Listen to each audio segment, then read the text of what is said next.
Ist dir auch schon mal aufgefallen, dass das Neue Testament, wenn man das so durchliest, manchmal recht kämpferisch daherkommt?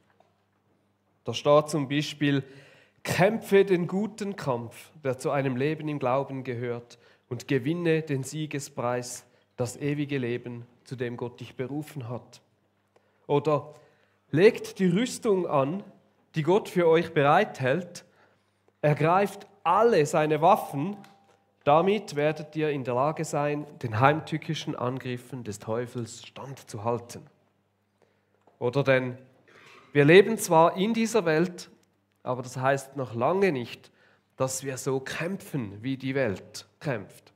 Die Waffen, mit denen wir unseren Kampf führen, sind nicht die Waffen dieser Welt. Es sind Waffen von durchschlagender Kraft, die dazu dienen, im Einsatz für Gott feindliche Festungen zu zerstören. Jetzt haben wir doch einen Gott von der Liebe und Jesus predigt Gewaltlosigkeit, predigt Findesliebe und dann redet die Bibel doch von Kampf, von Waffen, von Rüstung. Ja, aber es ist ein geistlicher Kampf, wo sie davon redet. Und vielleicht, wenn du mit Jesus unterwegs bist, merkst du, hey, ja, tatsächlich, es kann manchmal so sein, dass es sich ein bisschen wie ein Kampf anfühlt, Jesus nachzufolgen. Ein Kampf, das zu tun, was wir eigentlich wissen, dass es das Richtige wäre. Ein Kampf darum, Zeit zu finden, um wirklich Beziehung mit Gott zu pflegen. Ein Kampf mit alten Mustern, wo man vielleicht immer wieder drin zurückfallen, wo es irgendwo immer wieder mal schwierig ist. Und manchmal ist es so ein Kampf mit mir selber, manchmal fühlt es sich an, als wäre da etwas anderes am Werk und manchmal fühlt es sich so, als wäre eigentlich alles rundherum gegen uns. So geht es uns manchmal. Und das ist das, was die Bibel ein Stück weit meint, wenn sie von dem geistlichen Kampf redet. Es ist ein Kampf um deine und meine Seele. Jetzt schön und gut, der Kampf, oder? Aber wenn es einen Kampf gibt, dann ist ja die Frage, ja, gegen wer denn? Und im Verlauf der Kirchengeschichte sind vor allem 3 klassische Finde identifiziert worden, wo man in der Bibel findet, wo sie uns dazu aufruft, sie zu bekämpfen. Sie werden auch die 3 Finde von unserer Seele genannt und sie sind bekannt unter dem Trio die Welt, das Fleisch und der Teufel. Jetzt, das sind ein bisschen altmodische Begriffe und manchmal für uns auch ein bisschen behaftet mit gewissen Vorstellungen. Ich möchte jetzt mal ein bisschen auspacken. In der Bibel finden wir all die 3 Begriffe. Was man sie eigentlich nicht findet, ist genau in dieser Kombination, dass die alle 3 so zusammengenannt werden. Manchmal werden sie auch umschrieben, aber es gibt jetzt auch gerade eine Stelle, wo man alle 3 in einer Umschreibung entdecken. Das ist Epheser 2, Vers 1 bis 3. Dort heißt es: Ihr hattet euch nach den Maßstäben dieser Welt gerichtet. Das ist die Welt, die da angesprochen wird. Und wart dem gefolgt, der über die Mächte der unsichtbaren Welt zwischen Himmel und Erde herrscht, jenem Geist, der bis heute in denen am Werk ist, die nicht bereit sind, Gott zu gehorchen. Das ist eine Umschreibung für den Teufel. Wir alle haben früher so gelebt. Wir ließen uns von den Begierden unserer eigenen Natur leiten und taten, wozu unsere selbstsüchtigen Gedanken uns drängten. Und je nach Übersetzung kommt dann da drin eben das Wort Fleisch vor, oder ist das damit gemeint, das Fleisch? Mit dieser Umschreibung können wir vielleicht auch schon ein bisschen besser begreifen, was denn mit diesen 3 Finden von der Seele gemeint sind. Mit der Welt sind so ein bisschen die Maßstäbe von dieser Welt gemeint. Das sind der Wert und das System, wo in dieser Welt herrschen, wo Gott entgegengesetzt sind und wo in unserer Gesellschaft als normal angeschaut werden. Das kann zum Beispiel sein, dass ich im Lebensmittelpunkt stehe. Es ist die mir gegen die Mentalität. Es sind Systeme, wo Menschen ungerecht behandelt oder erniedrigt. Es ist zum Beispiel aber auch Loslösung von Sexualität und Liebe, so eine Entkoppelung. Sachen, die nicht dem entsprechen, wie Gott das sich vorgestellt hat und wo heutzutage oft normal sind. Das Fleisch, da ist vorher beschrieben als verdrehte und falsch geleitete Begierden. Also es sind Leidenschaften oder auch Wünsche, die im Widerspruch stehen mit dem, was Gottes Geist in unserem Leben wachsen lassen will. Zum Beispiel die Früchte vom Geist. Es ist nicht per se mit Fleisch einfach unseren Körper gemeint, sondern vielmehr das, was wir manchmal begehren, was wir manchmal uns wünschen, wo uns aber eigentlich nicht gut tut und sogar von Gott wegbringt.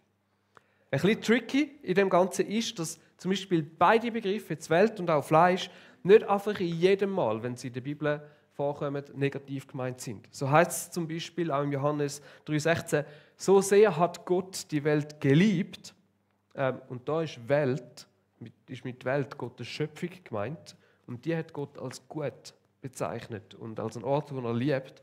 Das heisst, wir müssen manchmal auch ein bisschen nach Kontext unterscheiden. Wir werden in jedem Sonntag auf einen von diesen 3 Begriffen genauer eingehen und das noch ein bisschen genauer anschauen. Der dritte, der Teufel, ist derjenige, der über die Mächte der unsichtbaren Welt herrscht, wie es vorher beschrieben worden ist. Er ist der, der uns abbringen möchte, zum Jesus nachfolgen, und er wird in der Bibel beschrieben als der ultimative Widersacher von Gott. Mit diesen 3 Finden von unserer Seele möchten wir uns in dieser Serie genauer beschäftigen. Wir fragen uns, was es heisst, der geistliche Kampf, der die Bibel davon redet, zu kämpfen. Wir werden sehen, wie die 3 Finden miteinander auch im Zusammenhang stehen. Und keine Angst für all die jetzt das schon sehr martialisch und kämpferisch und ein bisschen gar extrem finden. Ihr werdet sehen, dass die Bibel eine sehr schöne Art und Weise beschreibt, diesen Finden zu widerstehen. Und darum heisst die Serie auch Beautiful Resistance. Heute dreht es sich um den Teufel. Und das, was wir unter Teufel verstehen, das ist sehr oft geprägt von Bildern, von Vorstellungen, manchmal auch aus Filmen und so weiter, Mythen. Und die sind nicht immer hilfreich, weil sie nicht immer dementsprechend, wie die Bibel das beschreibt. Für einige Menschen ist der Teufel auch einfach ein abstraktes Konstrukt für das Böse in dieser Welt. Und dann wird es wahrscheinlich auch da drin Leute haben, denen fällt es vielleicht sogar auch schwer, zu glauben, dass es so etwas wie den Teufel gibt. Wie auch immer das vielleicht bei dir der Fall ist, ich versuche wie nochmal ein Bild zu zeichnen auf eine ganz kurze Art und Weise, weil wir uns nicht zu fest mit dem jetzt beschäftigen, was die Bibel uns da so ein bisschen darüber sagt. Das eine, was wir sehen, ist, für Jesus ist der Teufel eine Realität gewesen. Er hat mit ihm geredet, man hat ihn dort gesehen. Aber ich glaube nicht, dass wir ihn uns vorstellen müssen als einen Körper mit Fleisch und Blut, sondern er wird in der Bibel beschrieben als ein Geistwesen, also nicht körperlich, wo das Böse verkörpert und wo, wie ich es vorher schon gesagt habe, der Widersacher von Gott ist, der sich gegen Gott stellt und möchte Menschen davon abbringen, zu ihm nachfolgen. Wenn wir im Neuen Testament das Wort lesen, Teufel, dann ist im Griechischen dahinter das Wort Diabolos. Und das bedeutet wörtlich übersetzt so viel wie Verleumder, Durcheinanderbringer, Verwirrer. Also der verleumdet, der Sachen durcheinander bringt, der versucht zu verwirren. Es gibt weitere Bezeichnungen wie Schlange, das Böse, der Fürst dieser Welt. Und dann tut Jesus ihn aber auch als Vater der Lüge bezeichnen und sagt, dass es sein ureigenste Wesen ist, zu lügen und die Wahrheit zu vertrüllen. Zum Beispiel in Johannes 8,44, das heißt, er war von Anfang an ein Mörder und stand nie auf dem Boden der Wahrheit, weil es in ihm keine Wahrheit gibt. Wenn er lügt, redet er so, wie es sein ureigensten Wesen entspricht. Denn er ist ein Lügner, ja, er ist der Vater der Lüge. Und wenn du etwas vom heutigen Morgen mitnimmst über den Teufel, dann wäre das genau das. dass sein ureigenste Wesen ist, dass er lügt, dass er die Wahrheit verdrüllt und dass das seine grösste Waffe ist, mit der er in dieser Welt operiert. Seine Strategie ist es, die Wahrheit zu verdrüllen und uns durch das Glauben an eine verdrüllte Wahrheit dazu zu bringen, uns von Gott abzuwenden. Und er macht das, indem er lügt darüber, wer Gott ist, wer wir sind, wer andere sind. Versucht, uns durcheinander zu bringen und zu verwirren. Durch das bringt er Zerstörung, Chaos und Tod in die Welt. Und nicht, indem er Menschen zwingt, etwas zu tun, was sie eigentlich gar nicht tun wollen. Wir haben einen freien Willen. Oder indem wir aktiv für das Weltgeschehen kontrollieren, sondern ganz einfach, indem man Menschen dazu bringt, Unwahrheiten zu glauben darüber, wie die Realität ist, und der Rest ergibt sich automatisch von selber. Wir sehen das Prinzip schon ganz am Anfang der Bibel, beim ersten Auftreten, wo der Teufel als Schlange an Eva antritt und schon mal ganz die Wahrheit versucht in Frage zu stellen mit: Hat Gott wirklich gesagt, dass ihr von keinem von diesen Bäumen im Paradies da essen dürft? Er stellt die Wahrheit einfach mal grundsätzlich in Frage und dann schiebt er eine Lüge hinein und sagt: Unsinn, ihr werdet nicht sterben, widersprach die Schlange. Aber Gott weiß, wenn ihr davon esst, werden eure Augen geöffnet. Ihr werdet sein wie Gott und wissen, was gut und böse ist.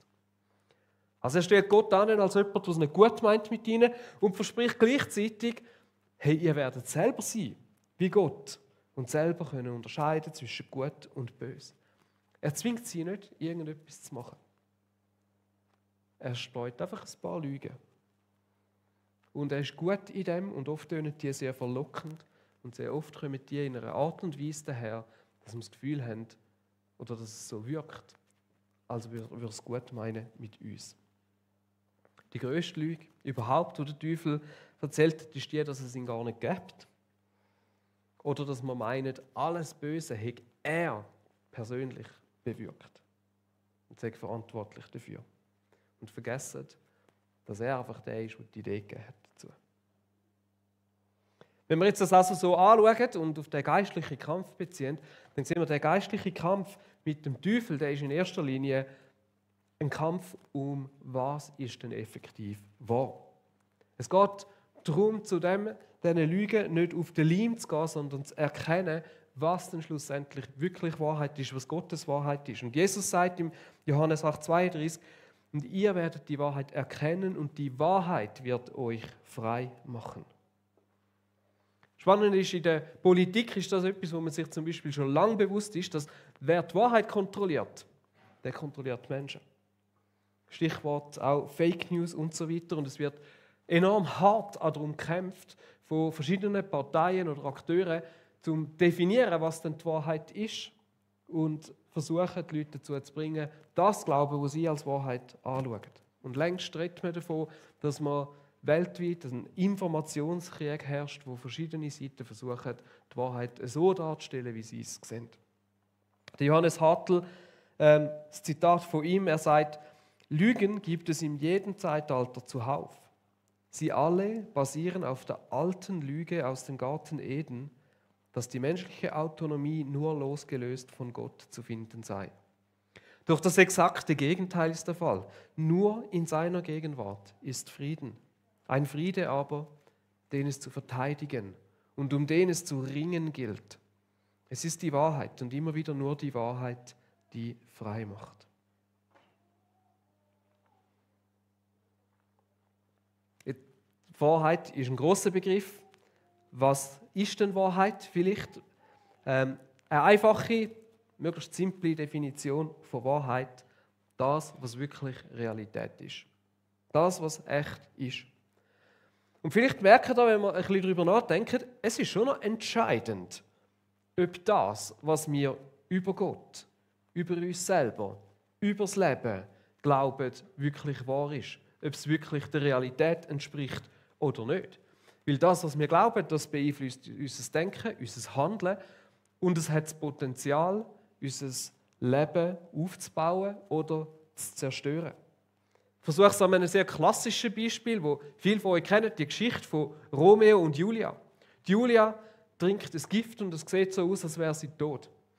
Der Romeo glaubt dieser Nachricht, dass Julia gestorben ist und ist so verzweifelt, dass er selber sich umbringt, obwohl sie nicht tot ist. Die Julia wacht wieder auf, kommt mit über, dass der Romeo tot ist, bringt sich selber auch um und die grosse Tragödie ist passiert. Alles, weil das, was sie glaubt haben, in dem Moment nicht der Wahrheit entsprochen hat, nicht die Realität war. Das ist jetzt ein extremes Beispiel oder, aus dem Ding, aber vielleicht ein harmloseres Beispiel, wo du vielleicht so auch schon erlebt hast. Jemand berichtet dir von einer Aussage, die eine andere Person über dich anscheinend gemacht hat. Und das Verhältnis zu dieser Person wird schlechter. Und wenn du nicht ansprichst, lebst du vielleicht im Glauben, dass die Person das wirklich gesagt hat und vielleicht hat die Person das gar nicht gesagt. Vielleicht hat sie es ganz anders gemeint. Aber es hat einen Einfluss auf euer Verhältnis, auf die Art und Weise von eurer Beziehung. Das, was wir als wahr anschauen, bestimmt, wie wir denken und schlussendlich bestimmt, wie wir handeln und wie wir die Welt sehen. Und wenn das, was wir glauben über die Welt, über uns selber, über Gott nicht der Wahrheit entspricht, dann kann das in einer Enttäuschung enden, das kann gefährlich sein, das kann Leid oder gar Tod hervorrufen. Und jeder von uns hat irgendwo in seinem Leben so Glaubenssätze, Sachen, wo wir über die Realität und über uns selber glauben. Und vielleicht kannst du dich mal fragen, hey, ja, was ist eigentlich, wenn sich dort Lügen eingenistet haben? Wenn sich dort Unwahrheiten eingenistet haben, wo ich eigentlich die ganze Zeit glaube, wo vielleicht gar nicht so sind. Es gibt 3 Bereiche, wo der Teufel gern darüber lügt. Das ist über Gott, wie er ist, was er möchte. Ob Gott ein guter Gott ist oder nicht. Dass Gott sich vielleicht nicht für dich interessiert oder für deine Probleme. Dass er es nicht gut meine mit dir. Das können zum Beispiel so Lügen sein. Es sind Lügen über dich, so, man sagt denen auch Identitätslügen. Hättest du doch das oder das, dann wäre ich glücklicher. Das kann eine Beziehung sein, das kann ein anderer Job sein, das kann mehr Geld sein oder irgendein Gegenstand oder etwas. Oder die Lüge, hey, wenn es sich gut anfühlt, dann ist es sicher richtig. Oder ich muss schön sein, damit mich die Menschen gern haben. Oder die Lüge, dass du ein Versager bist, dass du das nicht kannst. Aber es kann auch eben andersrum sein und sagen, hey, da steht dir etwas zu. Und wenn dir das nicht gegeben wird, dann nehme ich es mir. All das könnten so Lügen sein. Oder dann über andere. Die Person hat das sicher gemacht, um dich zu verletzen. Findet dich blöd, hässlich, uninteressant. Oder im Grösseren hinein. Personengruppe XY, die sind einfach so. Oder die sind sogar der Find und der muss bekämpft werden, wie man das oft auch in der Politik hört. Denen kannst du nicht vertrauen. Dafür kannst du denen blind vertrauen. All das. Erkennst du das Potenzial, das es hat, wenn es dem Teufel gelingt, so Unwahrheiten uns glauben zu lassen, die uns subtil und langsam vielleicht auch immer mehr von Gottes Wahrheit ablenken. Der John Mark Comer hat es gut gesagt, wir sündigen nicht, weil wir das cool finden. Wir sündigen, weil wir an einer Lüge darüber glauben, was uns schlussendlich glücklich macht. Und der Ignatius von Loyola, der hat Sünde anscheinend folgendermaßen definiert: die Weigerung zu glauben, dass Gott mein tiefstes Glück will. Und es ist so tief, weil so viel kommt genau aus dem raus, dass wir neu anders irgendwo das Glück suchen, neu das Gefühl haben, das ist jetzt wichtiger, das ist jetzt besser. Und so schleicht sich Egoismus und so weiter, all diese Sachen in unser Leben hinein.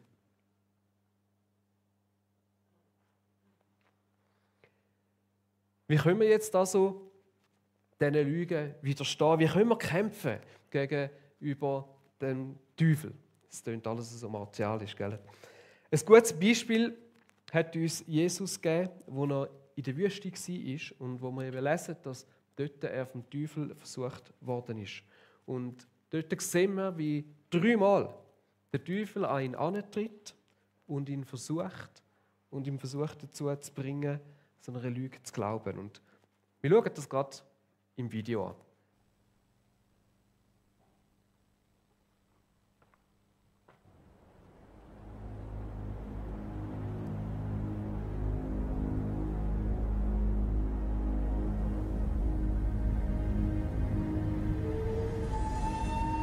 Danach wurde Jesus vom Geist Gottes in die Wüste geführt, wo er den Versuchungen des Teufels ausgesetzt sein sollte. Nachdem er 40 Tage und Nächte lang gefastet hatte, war er sehr hungrig. Da trat der Versucher an ihn heran und sagte: Wenn du Gottes Sohn bist, dann befiehl doch, dass diese Steine zu Brot werden. Aber Jesus wehrte ab. Es steht in der Heiligen Schrift, der Mensch lebt nicht allein von Brot, sondern von allem, was Gott ihm zusagt. Dann nahm ihn der Teufel mit in die heilige Stadt Jerusalem und stellte ihn auf die höchste Stelle des Tempels. Wenn du Gottes Sohn bist, dann spring hinunter, forderte er Jesus auf. In der Schrift steht doch, Gott wird dir seine Engel schicken. Sie werden dich auf Händen tragen, sodass du dich nicht einmal an einem Stein stoßen wirst. Jesus entgegnete ihm: In der Schrift steht aber auch, du sollst den Herrn, deinen Gott, nicht herausfordern. Schließlich führte ihn der Teufel auf einen sehr hohen Berg und zeigte ihm alle Reiche der Welt mit ihrer ganzen Pracht. Das alles gebe ich dir, wenn du vor mir niederfällst und mich anbetest, sagte er. Aber Jesus wies ihn ab. Weg mit dir, Satan! Denn es heißt in der Schrift, bete allein den Herrn, deinen Gott an und diene nur ihm. Da ließ der Teufel von Jesus ab, und die Engel Gottes kamen und sorgten für ihn.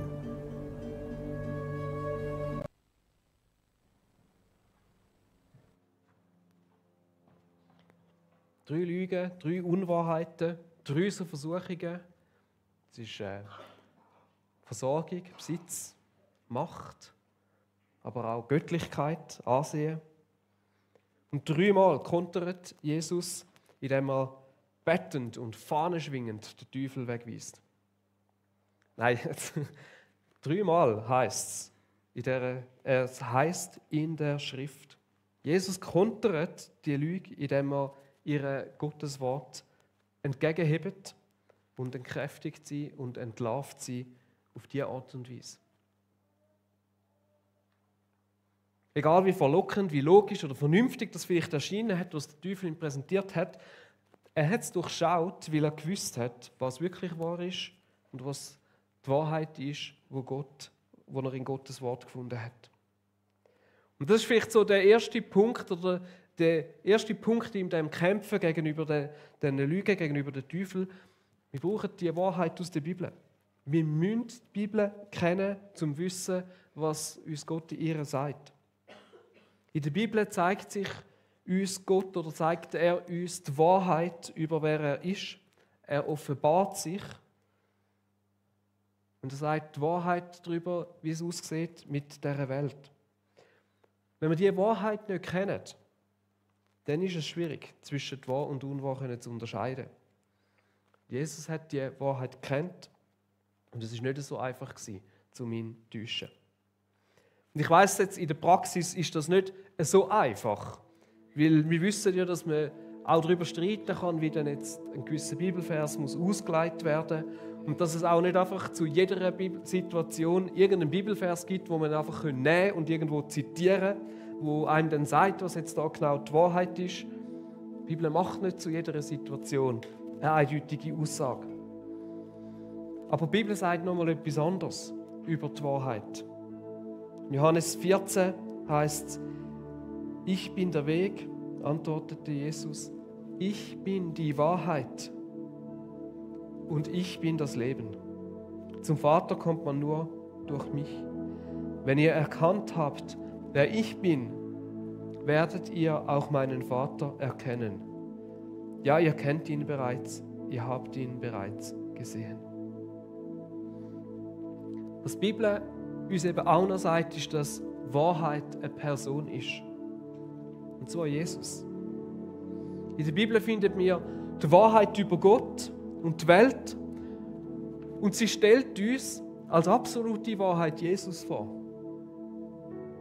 Sie verweist auf ihn als endgültige Wahrheit. Das heisst, bei Jesus finden wir die absolute Wahrheit über Gott, uns selber, über das Leben, auch über das, was uns schlussendlich glücklich macht. In Jesus wird die Wahrheit personifiziert. Sie ist ein Stück weit auch Beziehungsgeschehen. Jetzt, das kann dann theoretisch, kann man das irgendwo interpretieren, wie man will. Und da kommt beides zusammen. Die Wahrheit aus der Bibel, die uns Gott vorstellt und auf Jesus verweist, und die Beziehung, die wir zu Jesus haben. Wenn Wahrheit für uns nur einfach ist, wir zitieren irgendwelche Bibelverse, dann fehlt uns die tiefe Erfahrung von der Liebe aus dieser Beziehung mit Jesus. Dann fehlt uns die tiefe innere Erfahrung, wer der Gott ist und wie das er ist und was es heisst, dass man in der Bibel sagt, die Wahrheit richtig anzuwenden und zu sehen. Und das macht einen grossen Unterschied. Und ich merke gerade, ich möchte das an einem Beispiel noch ein bisschen zeigen. Und es ist ein bisschen gewagt. Ich kann mir es gut überlegen, ob ich es machen oder nicht. Aber ich glaube, ich mache es einfach und sonst schreiben wir ein Mail, wenn er nachher. Genau. Die Welt heute ist so polarisiert und es werden so schnell Bilder gezeichnet. Gerade wenn man es politisch anschaut, dann gibt es da zum einen das Feindbild von der woke-wahnsinnigen Linken, das Feindbild von der bösen, hassschürenden Rechten. Und gerade nach dem schlimmen Attentat auf den Charlie Kirk hat sich schnell gezeigt, wie unterschiedlich plötzlich sein Tod und sein Wirken angefangen zu deuten hat und wie es ausgeschlachtet worden ist und instrumentalisiert ist von verschiedensten Seiten. Die einen haben in ihm einen christlichen Märtyrer gesehen, weil er die Bibel zitiert hat, weil er oft für seinen Glauben eingestanden ist. Andere haben darauf hingewiesen, dass er ein politischer Akteur war, der Waffen und auch rassistische Haltungen verteidigt hat. Du findest für beides Beleg. Du kannst beides anschauen und beides ist vehement und in einer Absolution teilweise vertreten. Und Spannende ist noch, gerade dort merkt man, wie schnell dass wir Lügen auf den Leim gehen, weil ich habe schnell gemerkt, dass je nachdem, in welcher Filterbubble du bist, wie dein Algorithmus auf Social Media und so weiter funktioniert, man vor allem einfach eine Seite mitbekommen hat. Und dadurch auch schnell versucht war, ist einfach das als die Wahrheit anzuschauen.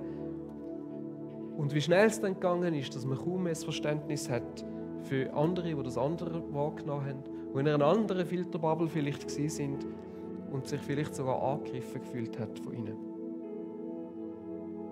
Und ich habe mich dann gefragt, oder auch gerade in der Vorbereitung zu diesem Thema noch mal gemerkt, wie wäre es denn, wenn wir uns nicht einfach nur fragen, was ist jetzt biblisch, sondern auch fragen, wie würde Jesus in dieser Situation argumentieren?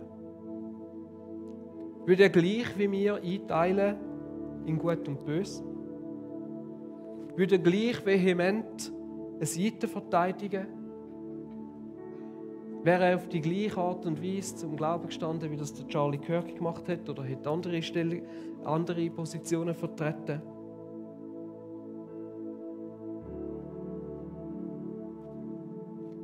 Und wenn das zusammenkommt,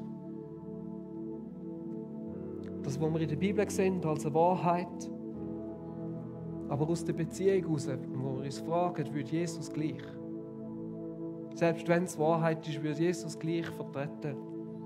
Ich glaube, dann können wir schlussendlich der Wahrheit auf eine gute Art und Weise näher. Und vielleicht auch uns selber, uns einander. Wir wären vielleicht auch in der Lage, auch mehr Grautöne zuzulassen und nicht so in diesen extremen Polarisierungen irgendwo hin und her zu gehen.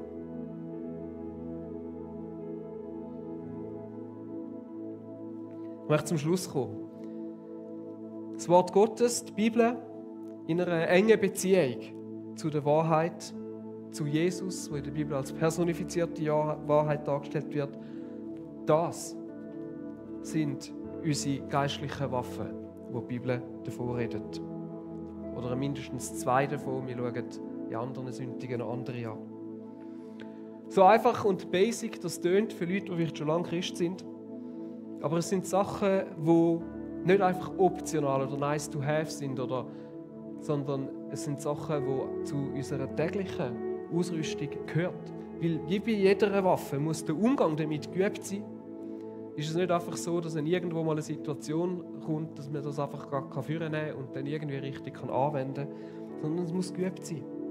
Und da landen wir wieder bei einem Thema, das uns schon seit langer Zeit beschäftigt, nämlich bei geistlichen Gewohnheiten. Geistliche Gewohnheiten sind das tägliche Training, die tägliche Übung, um dem Teufel etwas entgegenzusetzen. Um bereit zu sein, die Lügen zu entlarven, wenn sie an uns herangetragen werden. Bibel lesen ist eine geistliche Gewohnheit. Genauso wie die Beziehungspflege, wie wir es jetzt zum Beispiel hatten in der letzten Serie, Stille und Einsamkeit, wo uns stärkt in unserer Nähe, unserer Beziehung zu Gott, wo uns stärkt darin, einfach vor Gott zu kommen und uns lieben zu lassen. Und meine Ermutigung darum ist heute relativ einfach. Widerstehen wir ein bisschen dem Reiz aus uns selber heraus, den Teufel und seine Lügen versuchen zu durchschauen.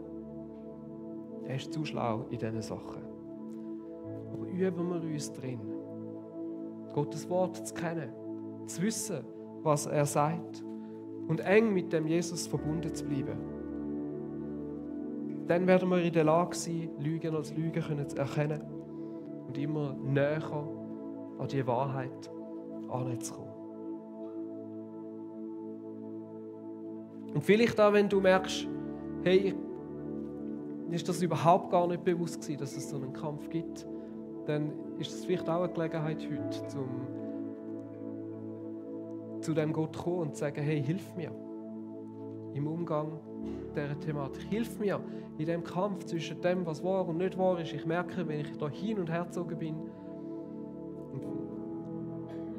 dort ein weiterer Aspekt ist, wir brauchen manchmal Gemeinschaft. Wir brauchen manchmal den Austausch mit anderen, um darüber diskutieren, wie sie das sehen, wahrnehmen, was sind andere Wahrnehmungen. Das hilft genauso. Ich möchte beten zum Schluss und ich bitte euch zum Aufstehen dazu.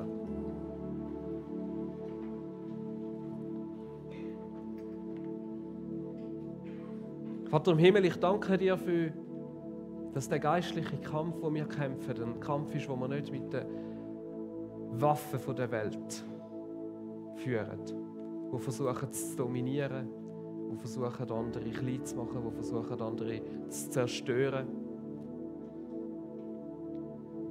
sondern dass unsere Waffe ist, dass wir die Wahrheit suchen bei dir. Durch die Bibel, in der Beziehung zu dir. Und das ist manchmal noch schwierig genug. Aber ich bete, Vater im Himmel, dass wir uns üben drin, deine Wahrheit zu kennen.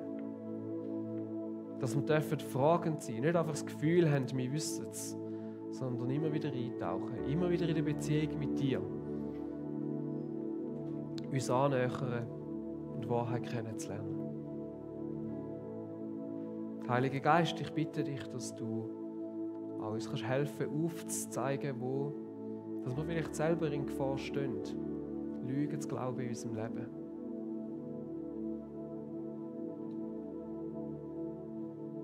Geh du durch die Reihen, jetzt auch in dieser Zeit. Heb uns Sachen aufs Herz. Leg du den Finger drauf.